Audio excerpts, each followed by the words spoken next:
बिस्मिल्लाहिर्रहमानिर्रहीम। अस्सलाम वालेकुम नाज़रीन कराम, मैं हूं मखदूम शहाबुद्दीन और आप देख रहे हैं मेरा फेसबुक और यूट्यूब चैनल।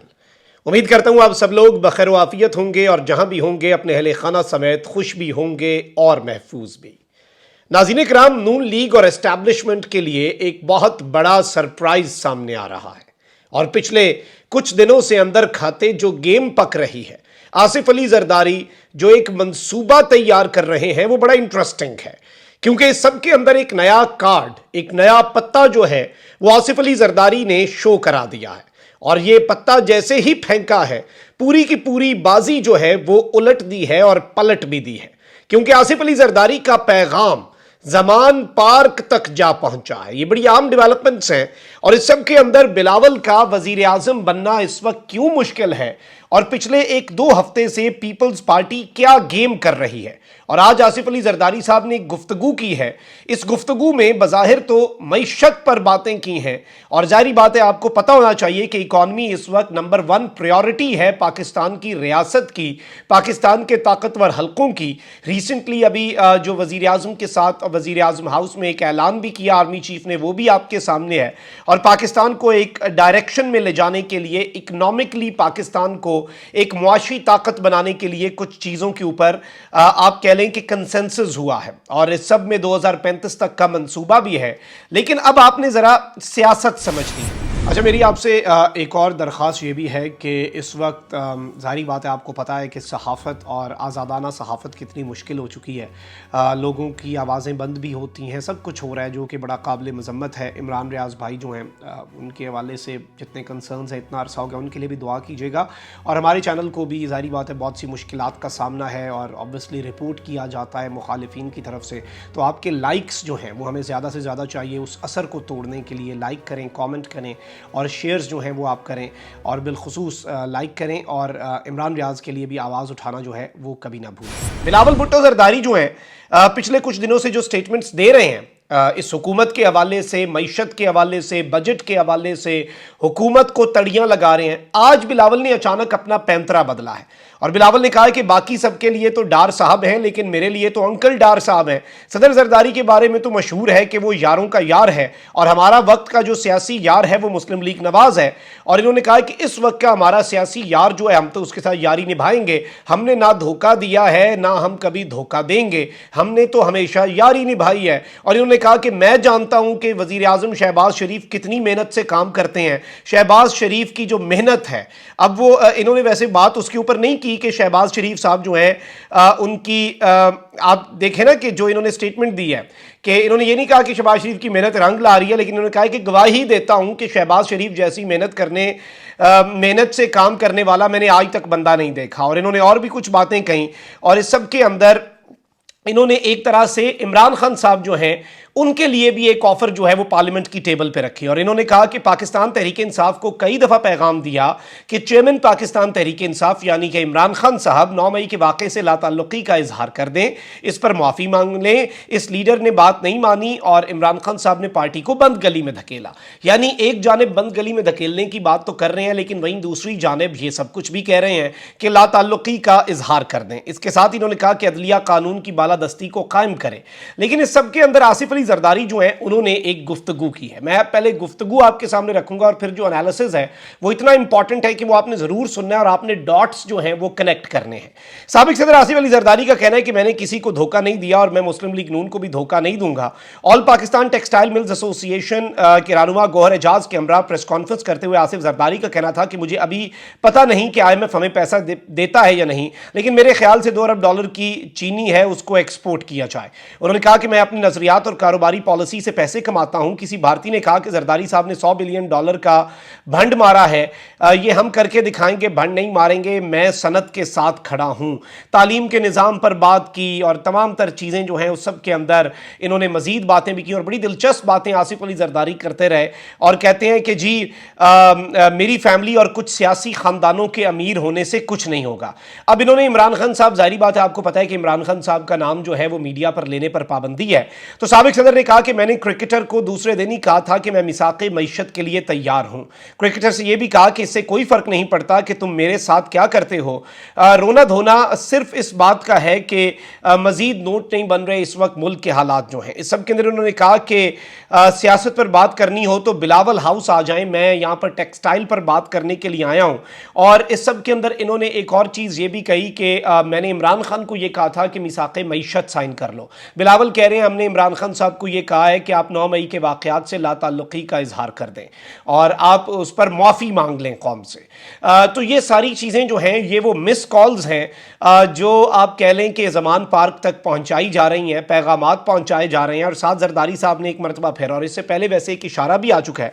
अब जरदारी साहब की अगर आप प्रेस कॉन्फ्रेंस जो है उसे डिकोड करने की कोशिश करें और उसे समझने की कोशिश करें तो कुछ पॉइंट्स हैं जो समझ आते हैं।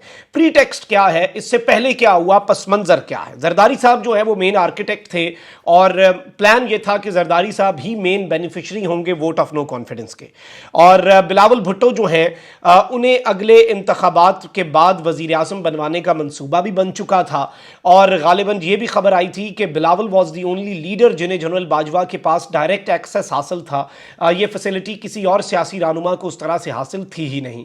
और जरदारी साहब को ये एश्योरेंस थी या जरदारी साहब की अपनी ये समझबूझ थी कि वो इस सारी सूरत हाल के सबसे बड़े बेनिफिशरी बन के उभरेंगे और अगली हुकूमत पीपल्स पार्टी बनाएगी और बिलावल अगले वजीर आज़म बन जाएंगे। जैसे ही वोट ऑफ नो कॉन्फिडेंस हुआ उसके बाद कुछ इशारे भी मिले। बलूचिस्तान से बहुत से लोग धड़ाधड़ पाकिस्तान पीपल्स पार्टी में शमूलियत इख्तियार करते रहे और साउथ पंजाब से भी, लाहौर में भी जरदारी साहब ने डेरे डाले। अभी तक वो कोशिशें कर रहे हैं, लेकिन इन कोशिशों के अंदर जो कामयाबियां इनिशियली मिल रही थी गुज़श्ता 2-3 महीने के अंदर वो कामयाबियां उस तरह से नहीं मिली और यूं लग रहा है कि आहिस्ता आहिस्ता चीज़ें कन्वर्ट होती गई।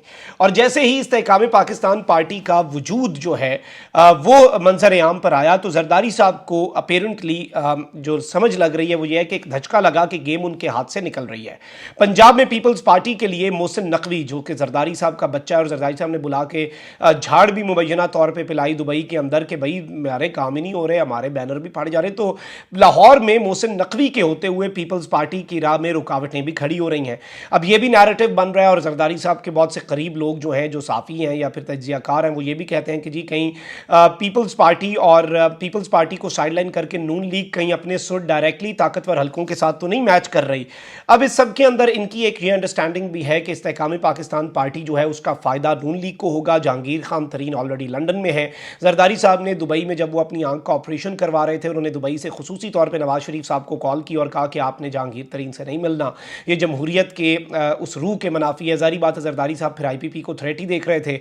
अब यहाँ पे ओन चौधरी जो हैं जो कि जहांगीर तरीन के बाद इस्तेहकाम पाकिस्तान पार्टी में मेन है, वो भी लंदन जा चुके हैं और PMLN की टॉप लीडरशिप को भी लंदन बुलवा लिया गया है, इंक्लूडिंग शहबाज शरीफ पेरिस के इवेंट के बाद लंदन पहुँच चुके हैं और सबको बुलवा लिया गया। जरदारी साहब ये सब कुछ जो है ये ना सिर्फ देख रहे हैं, ना सिर्फ ऑब्जर्व कर रहे हैं, but he is observing all of this with great concern.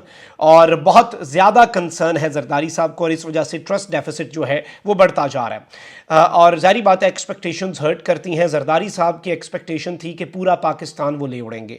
Establishment की ये सोच नज़र आ रही है कि एक जानिब अगर इमरान खान को 9 मई के वाक़यात के हवाले से और PTI की सियासत जो है उसमें हर्डल्स क्रिएट करने के हवाले से कि तो खुल के खेला जा रहा है, लेकिन PMLN या पीपल्स पार्टी जो है उसकी डायरेक्ट सपोर्ट या किसी को किंग मेकर या इस तरह का नैरेटिव बनाने में कोई वो डायरेक्ट बल्कि हाथ खींच चुके हैं। एस्टैब्लिशमेंट की सोच अपेरेंटली ये नज़र आ रही है कि सिंध और बलूचिस्तान तो शायद पीपल्स पार्टी को किसी तरीके से मिल जाए, लेकिन पूरा पाकिस्तान और पूरा पंजाब जो है वो किसी भी सूरत पीपल्स पार्टी को नहीं मिलेगा। इसीलिए लास्ट पिछले कुछ दिनों के अंदर आपने पीपल्स पार्टी की फ्रस्ट्रेशन भी देखी, बिलावल भुट्टो की स्टेटमेंट्स भी देखी, हर्डल्स क्रिएट करने की कोशिश भी की गई। लेकिन अब जरदारी साहब जो है उन्होंने एक नया कार्ड खेला है और उन्होंने चार्टर ऑफ इकॉनमी मिसाक़े मईशत का कहकर एक तरह से और खान साहब का फिर से जिक्र करके एक तरह से खान साहब को एक और मिस कॉल दी है। और हो सकता है कि आसिफ अली जरदारी PTI के साथ कोई बैकडोर गेम चलाना चाह रहे हों या फिर PTI के साथ बैकडोर गेम चलाने का नैरेटिव बना के अपना उल्लू कहीं और सीधा करना चाह रहे हो, उन्हें एक मैसेज देना चाह रहे हो कि भाई मैं ये भी कर सकता हूँ। ये भी तो एक स्ट्रैटेजी है ना। तो नदीम अफजल चंद साहब जो हैं उन्होंने भी दो बातें कही थी। एक तो उन्होंने कहा कि पंजाब में प्री पोल रिगिंग हो रही है अब ये बातें पीपल्स पार्टी कर रही है, जिन्होंने आज़ाद जम्मू कश्मीर के इलेक्शंस में क्या किया, कराची मेयर का इलेक्शन किस तरह से करवाया, ये भी असल में ना सहूलतकारी हो रही है, लेकिन सहूलतकारी इन्हें चाहिए पक्की वाली, ऐसी के बस तबाहियाँ फिर जाएं। और इसीलिए ट्रस्ट डेफिसिट है, क्योंकि ये चाह रहे हैं कि हमारे सारे काम हों और हर तरीके से हों और उल्टी गंगा बहे। और इस सब के अंदर दूसरी इन्होंने एक और बात भी की चंद साहब ने, जो कि बड़ी बानी खेज थी, कि पीटीआई कारकुन जो है वो पीपल्स पार्टी का पुराना कारकुन ही पीटीआई में गया, और जाहिर बात है पीटीआई के साथ एक इत्तेहाद बन भी सकता है, उस चीज़ को रूल आउट नहीं किया, उस पॉसिबिलिटी को। तो खुल के तो क्या आसिफ अली जरदारी ऐसा कुछ करेंगे? बिल्कुल भी नहीं, क्योंकि जाहिर बात है इस वक्त इस्टेब्लिशमेंट और इमरान खान और पाकिस्तान तहरीक इंसाफ एक दोराहे पर हैं, एक ऐसे पॉइंट ऑफ नो रिटर्न पर हैं जहां से वापस नहीं जाया जा सकता। पॉइंट ऑफ नो रिटर्न से भी बहुत दूर है, वापस भी आए तो फिर पॉइंट ऑफ नो रिटर्न पे नहीं, आज पॉइंट ऑफ रिटर्न पे पहुंच ही नहीं सकते। और जाहिर बात है इस इमरान खान साहब के साथ डायरेक्टली मिलना तो ताकतवरों के साथ एक बहुत बड़ी लड़ाई होगी। लेकिन आज जो स्टेटमेंट्स दिए हैं बिलावल ने, शहबाज शरीफ साहब और डार साहब के लिए पॉजिटिव, जरदारी साहब ने भी कहा कि हम धोखा नहीं करेंगे, ये एक डबल गेम की तरफ जा रहे हैं। पीएमएलएन और एस्टैब्लिशमेंट जो है उनसे भी नहीं बिगाड़ी जा रही, और पीटीआई के लिए भी अपेरेंटली ये नैरेटिव बनाया जा रहा है इनडायरेक्टली एक गोशा रखने की। लेकिन ज़्यादा चांसेस यही हैं, जो मेरी अंडरस्टैंडिंग है, कि पीटीआई को ये मिस कॉल्स जो हैं वो देकर ज़मान पार्क ये पैगामात पहुंचाकर अपना उल्लू सीधा किया जाए, अपनी कदर करवाई जाए, अपनी जो इंपॉर्टेंस है वो बढ़ाई जाए, और फिर बार्गेन करके कोई अपने लिए पॉलिटिकल फ़ायदा हासिल कर लिया जाए। और जाहिर बात है जरदारी साहब जैसा पॉलिटिशियन जो है वो अपने कार्ड्स तो शो नहीं कराएगा, और यूँ लग रहा है कि ये एस्टैब्लिशमेंट को एक अंडर प्रेशर लाने की टैक्टिक के तौर पर ही इस चीज़ को अगर ऑब्जर्व किया जाए तो मैं समझता हूँ ज़्यादा बेहतर होगा, और इसकी अंडरस्टैंडिंग भी उसी तरीके से अगर की समझा जाए इस सिचुएशन को तो बेहतर है। और जाहिर बात है जरदारी साहब जो हैं उनका जो पैगाम ज़मान पार्क जा पहुंचा है इनडायरेक्टली, जो वो अपने पैगामात डायरेक्टली भी और इनडायरेक्टली भी, डायरेक्टली इस तरह के वो मीडिया में आकर ये बातें कर रहे हैं, और अगर वो मीडिया में आकर ये बातें कर रहे हैं तो क्या बैकडोर चैनल्स हैं। और इस सब के अंदर एक खबर ये भी थी कि मौजूदा गवर्नमेंट जो है उसे काफ़ी प्रेशर का सामना है इमरान खान साहब को उस तरह आनी हाथों से निपटाने में। इसमें शहबाज शरीफ साहब ऑन बोर्ड हैं, लेकिन नवाज़ शरीफ साहब इनिशियली ऑन बोर्ड नहीं थे, ये थ्योरी भी सामने आई। फिर पीपल्स पार्टी के वाले से भी आई कि पीपल्स पार्टी ये दाग जो है, ये धब्बा जो है ख़ुद के ऊपर नहीं लगवाना चाहती, कि एक सियासतदान को उन्होंने ख़ुद मिलिट्री कोर्ट्स के हवाले किया हुकूमत में रहते हुए।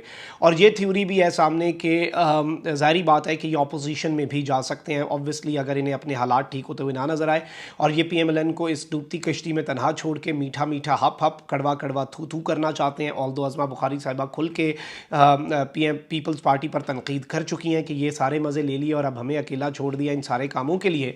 तो ये जो सांझे की हंडिया है ये बीच चौराहे फूटती है या नहीं, लेकिन जरदारी साहब जो कार्ड्स खेल रहे हैं ये बड़े इंटरेस्टिंग भी हैं, गौर तलब भी हैं, और इन्हें डी कोड करके जो चीज़ें मैंने आपके सामने रखी इस पर अपनी राय का इजहार आपने ज़रूर करना है। बताइएगा कॉमेंट सेक्शन में what do you think about this. अपना बहुत ख्याल रखें। अल्लाह निगहबान। पाकिस्तान जिंदाबाद।